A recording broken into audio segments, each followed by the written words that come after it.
দর্শক বিন্দু, আমরা এখন আছি সরাসরি এই পাথরের মেলায়, মানে লুটের মাঠে। এখানে ধনী গরিব বলে কোনো পার্থক্য নেই, সবার হাতে শুধু বস্তা আর বস্তা।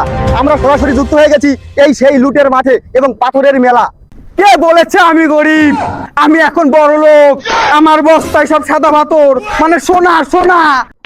হ্যালো, আমি কইলাম এখন আমার বইয়ের গহনা এখন পাথর দিয়ে বানাবো।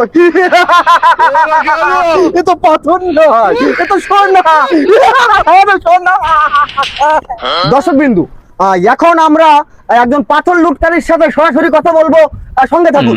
এই যে ভাই, আপনি যে পাথর কুড়াচ্ছেন, আপনি এই পাথরগুলো নিয়ে কি করবেন ভাই? পাথরগুলো নিয়ে দাঁড়াজে না হয় আলিবাবাই খেল করবো। ভাই আমি জানতে চাচ্ছি, এই পাথর যে লুট করতেছেন আপনি, এই পাথর লুটের সাথে আর কে কে জড়িত আছে যদি বলতেন। এই অত শত জানি রে, আমার লিডার আছে, লিডারের সাথে কথা বলেন, যান। আরে পাথর ডিস্টার্ব করেন না, যান। ভাই আপনি কি জানেন এই যে পাথর আমাদের দেশের জাতীয় সম্পদ, এটা আমাদের দেশের সম্পদ। আর এটা এই পাথর উঠানো এটা সরকারি ভাবে সম্পূর্ণ বেআইনি। আপনি কি এটা জানেন ভাই? অত শত দেখার সময় নেই, লিডারের সাথে কথা বলেন, যান। শোনা খোটার সময় ডিস্টার্ব করবেন না।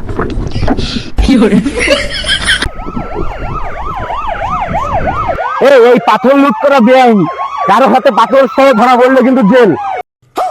যৌবনকালে বন্ধু যদি নাহি থাকে পাশে। স্যার আমি তো কিছু জানি না স্যার, আমার ক্ষমা করে দিন স্যার, এবার আমার স্যার। ক্ষমা টমা পরে, আগে থানায় হাট, তোরে সিদ্ধ ডিম দেবো। স্যার আমি তো সিদ্ধ ডিম খাই না স্যার, আমি ভাজি খাই। তোরে দেখে তো সবজি ঘর মনে হয়, তুই আবার পাথর লুট করা শুরু করলি কবে? তুই থানায় চল, তুই সিদ্ধ খাবি না ভাজি খাবি সেটা আমি দেখতেছি। দর্শক বিন্দু, জমে গেছে এই সেই পাথরের মেলা, অর্থাৎ টাকার খেলা জমে গেছে। সরাসরি যুক্ত হয়ে যান, আমার সঙ্গে থাকুন, এখনই পুলিশ চলে এসেছে। দর্শক বিন্দু, খেলা জমে গেছে, খেলা হবে, সঙ্গে থাকুন। স্যার শুনেছি স্যার ওই থানায় নাকি স্যার ফ্রি ভাত খাতি দেয় স্যার, তাই খাওয়ার অবস্থা আমি ঘরে করতেছি, তুই আগে থানায় চলে। কিন্তু অবশ্যই কিন্তু খেলা জমেই গেছে। প্রশাসন চলে আসার পর প্রশাসন কিন্তু অনেক কঠিন, অবশ্যই কিন্তু সেই পাথর লুটকারীদের ধরে নিয়ে যাওয়া হচ্ছে।